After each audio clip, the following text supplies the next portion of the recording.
by Raphael Monard on value and allocation sensitivity in static Python analyses.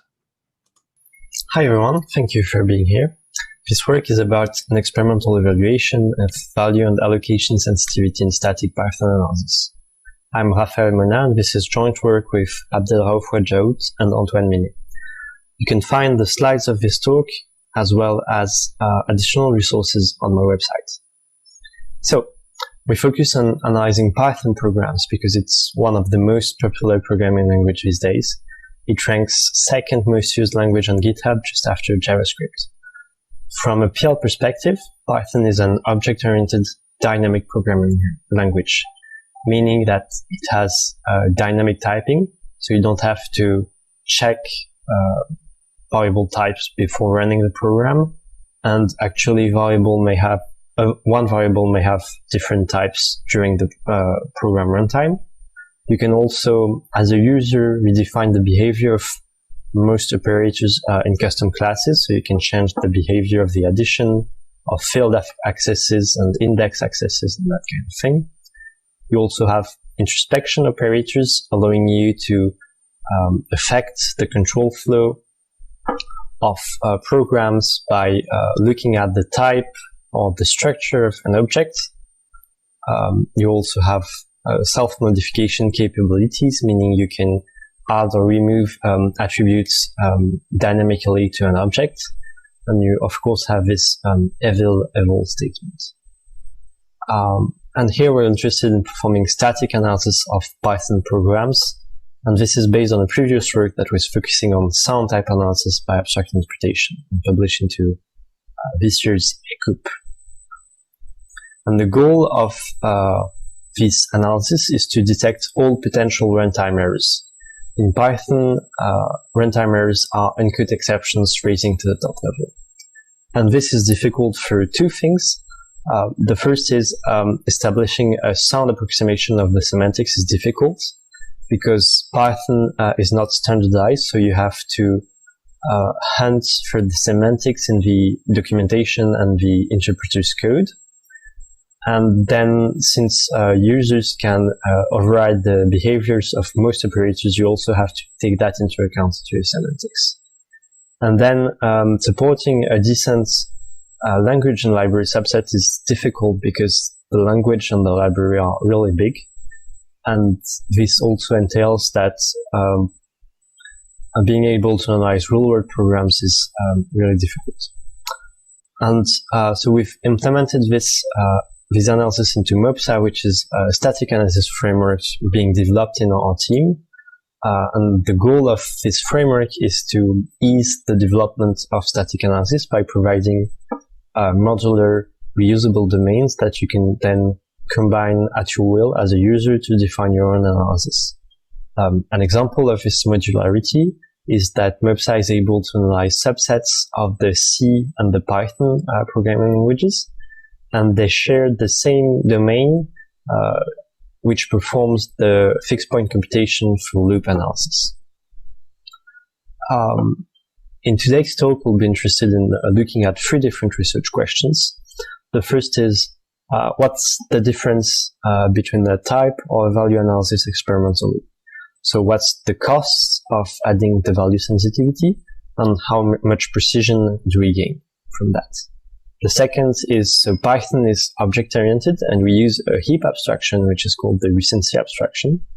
And what's the best way to abstract addresses within this Recency abstraction? Does this address abstraction depends on the value sensitivity chosen by the user?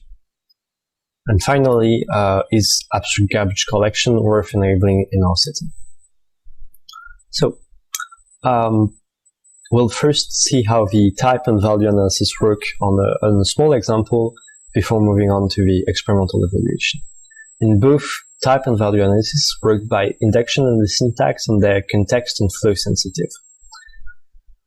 So let's focus on this small example. So we define a task class having a weight attribute that must be positive, and then we define 4 different tasks and compute their average here.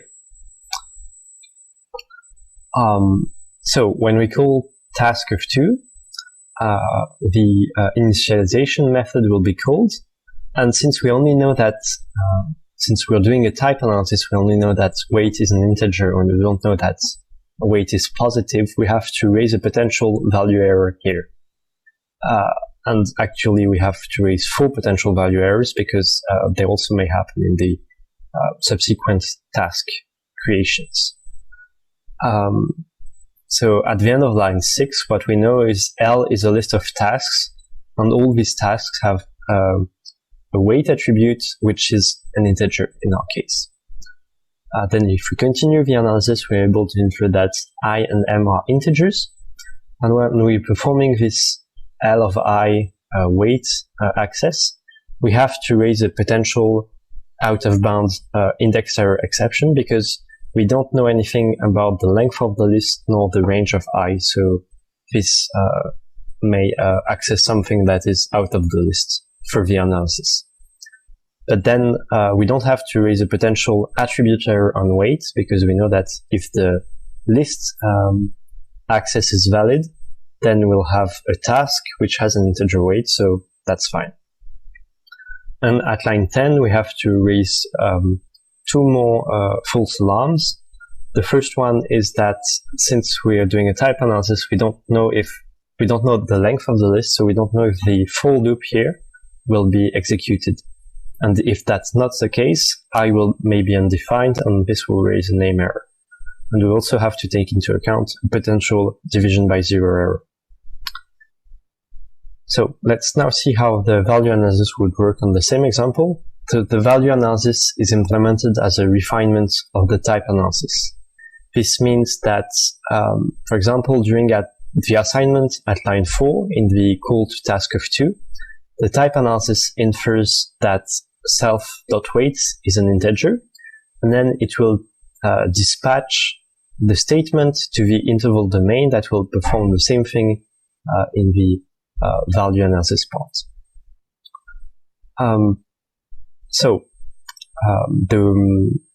The raised value error here is never reached because now the analysis is able to know that the weight is positive, so we remove 4 false alarms. And what we know at the end of line 6 is, so L is a list of tasks having integer weights, and their weight is between 1 and 5. We also know that the length of the list is 4. During the analysis of the loop, we're able to infer that I is between 0 included and 4 excluded, and that now L of I is a valid list access because we know that the length of the list is 4 and that I is between 0 and 4. And at the end, we know that I is equals 3, so we can perform safely the division at line 10. So we don't have false alarms anymore in this case. So there are a few other works performing static type or value analysis of Python programs. And to the best of our knowledge, none of these analyses support both type and value analysis, and they are thus not included in our evaluation in this paper. But you can find a comparison between our tool and these tools in our ECOUP paper. So let's see now the experimental evaluation. So we use benchmarks from the Python performance repository, which are used to test the performance of their interpreter. And we also use 2 programs from a command line utility called PathPicker, which is developed by Facebook. And this is a slice of the articles table, so that's why, in particular, the total line corresponds to the total line of the articles table, and the numbers may not add up for this particular line. So one thing we expected and that we can notice is that the type analysis is cheaper to run than the value analysis, but it also raises more false alarms. What an interesting fact is that the number of type-related exceptions detected by the type analysis and by the value analysis is the same. And this is interesting because it means that in our benchmarks, there is no variable where its type depends on the value of another variable. And this in turn is interesting because it means that if we're only interested in in catching type-related exceptions, the type analysis is sufficient.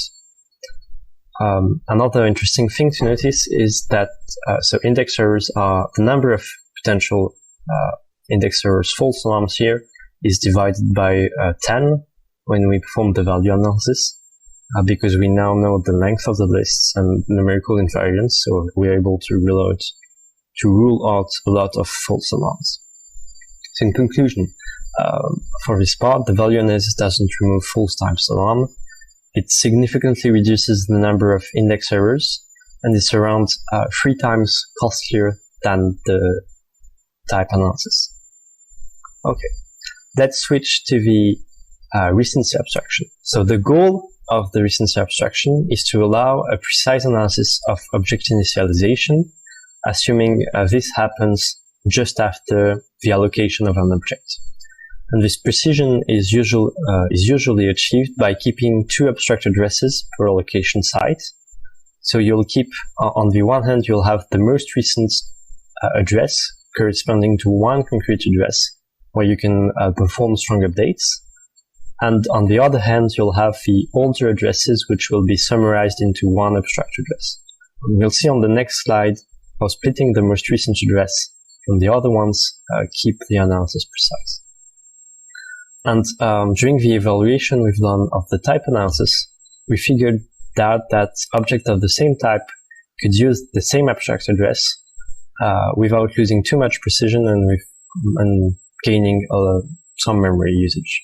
So so we'll consider this partitioning as the first one in our recency abstraction. So let's see how this works here. Using the value analysis. So if we perform the allocation of task of 2, we'll ask the recency abstraction for the recent task address, and this is in use, so we can use it right now. During initialization, we will want to add that the weight attribute is an integer and is 2, and we'll store that by doing a strong update. Then, when we call task of 1, an interesting thing happened. During allocation, we'll ask the recency abstraction for the recent address, but this is already used here. So what the first thing that the recency abstraction does is move the recent address into the old one, giving this state. And then we can use the recent address to perform the initialization and get that state. When we call task of 4, again, at allocation, we ask the recency abstraction to use the recent address, and since it was used, the previously recent address here is summarized with the older addresses to get that into the weight. And then during initialization, we were able to perform a strong update and know that the weight is now 4. And during the last call, we still do 1 merge of the previously recent address with the older ones, and we obtain this final state. And so this works quite well on that example. But we've noticed that this type-based partitioning is imprecise in some cases. For example, if you have nested for loops, the issue will summarize the previous ranges into 1 old address, and this in turn will mean that we'll mix the ranges for I and j. So in the case of a value analysis, performing a type-based partitioning for ranges doesn't seem to be a good idea. So what we've done is we have variable allocation policies where the user is able to choose how to abstract address of a given kind.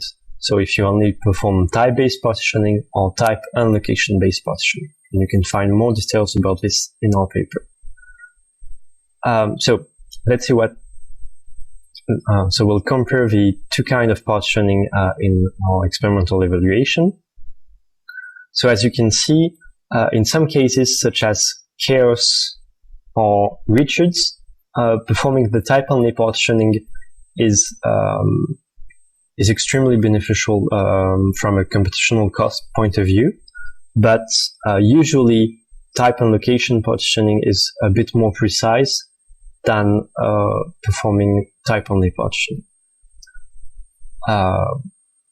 Yes, as I've said, so type-only partitioning is more efficient computationally, and it induces 9% norm overhead. Now, let's switch to abstract garbage collection. So previously, all allocated abstract addresses were kept in the state. So, for example, in this example here, we have that these task objects are not reachable outside the call of f. So, for example, at line 6, there is no way to reach these objects. But in our analysis, these recent and all addresses would still exist after line 6. So what we've done is we've implemented a tracing abstract garbage collector, which reduces the size of the abstract state. And so we have an example in our paper where the AGC may improve the precision by collecting an old abstract address. But we've noticed that this precision improvement doesn't happen noticeably in our benchmarks in the number of false alarms we report. So in related work, the idea of using an abstract garbage collector is not new. It's been applied a lot in the analysis of higher order languages, and they've had really nice results in that field, because they're able to reduce the analysis time by an order of magnitude, and they may also improve the precision. I found less references in the case of static analysis of object-oriented languages. And so in the paper type analysis for JavaScript, they have a few sentences saying that they have an abstract garbage collector. It reduces their memory usage, but doesn't improve the precision nor improves the running times. In our case, so as I've said, the precision is unchanged, but the relative time or memory improvements are noticeable, as you can see in this table. We have a global 38% analysis time improvement, 47% less memory used, and this is by spending less than, in average, 6% in our abstract garbage collector. And as I've said, there is no precision improvement. So, in conclusion, should you use types or values for your analysis? Well, it's your choice. If you're only interested in type-related exceptions, as we've seen in our benchmarks, the type-only analysis would then be sufficient.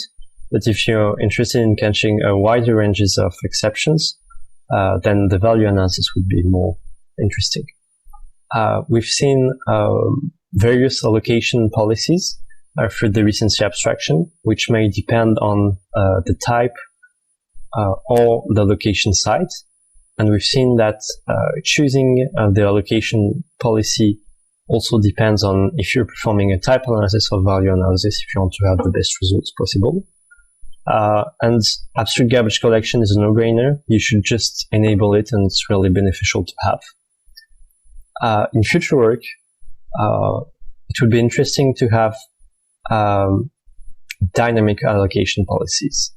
So one way would be to automatically define the allocation policies using a pre-analysis or even during the analysis.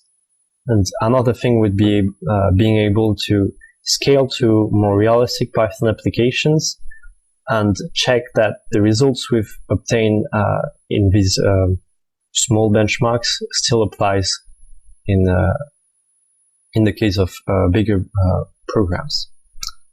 So let's finish this talk with an XKCD comic capturing, I think, what is really the essence of Python. And thank you for listening, and I'd be glad to answer any question.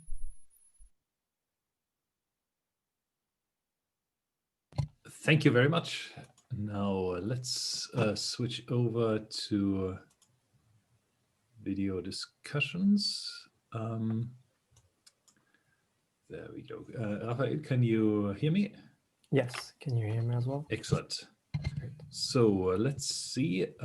We don't have any questions for you yet.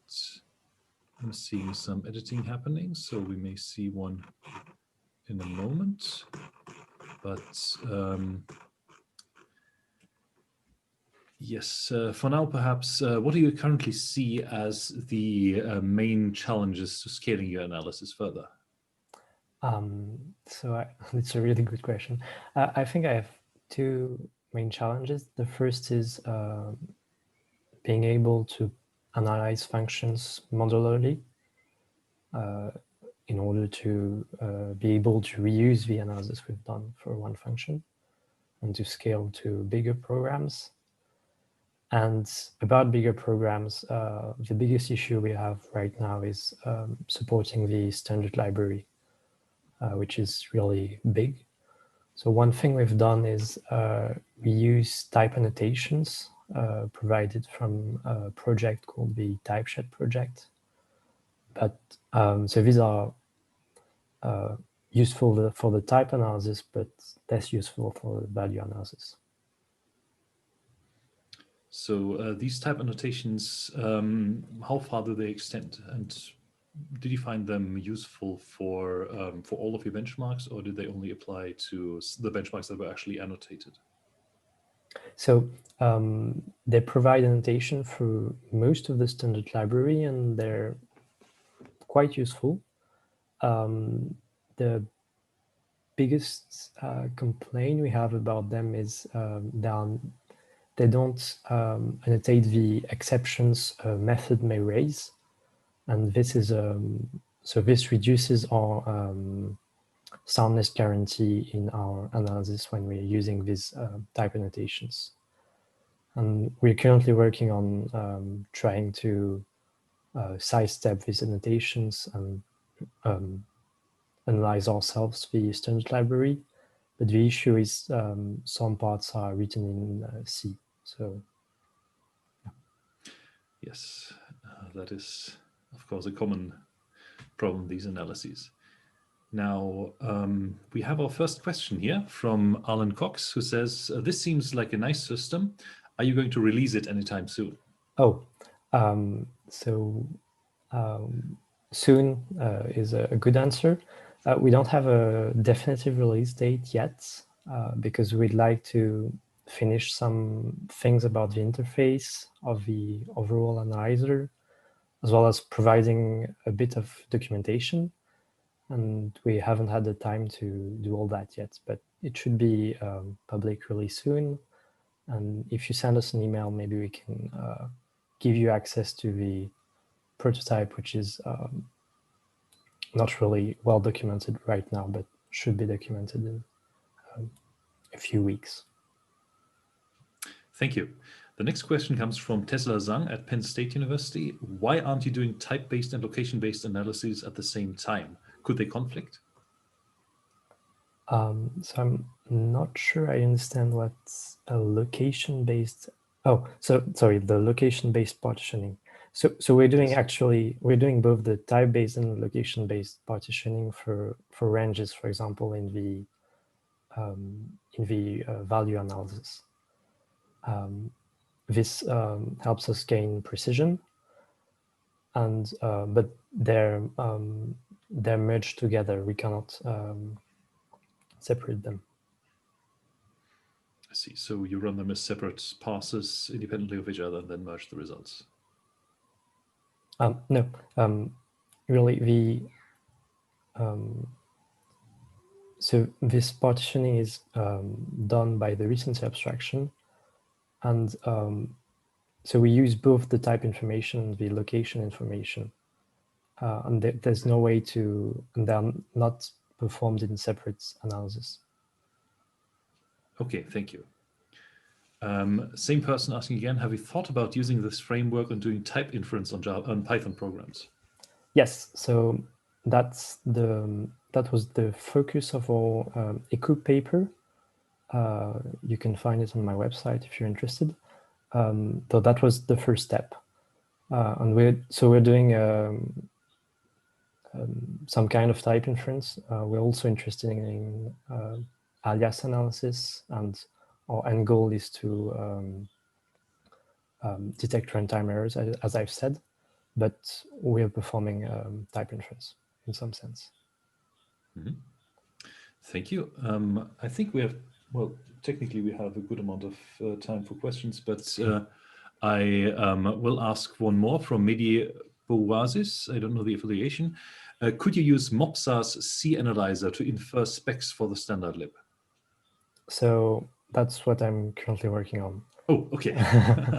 So yeah, as I've said, Mopsa supports subset of C and Python analysis. And we're trying to use the C analysis and the Python analysis, but it's work in progress. Okay, thank you very much.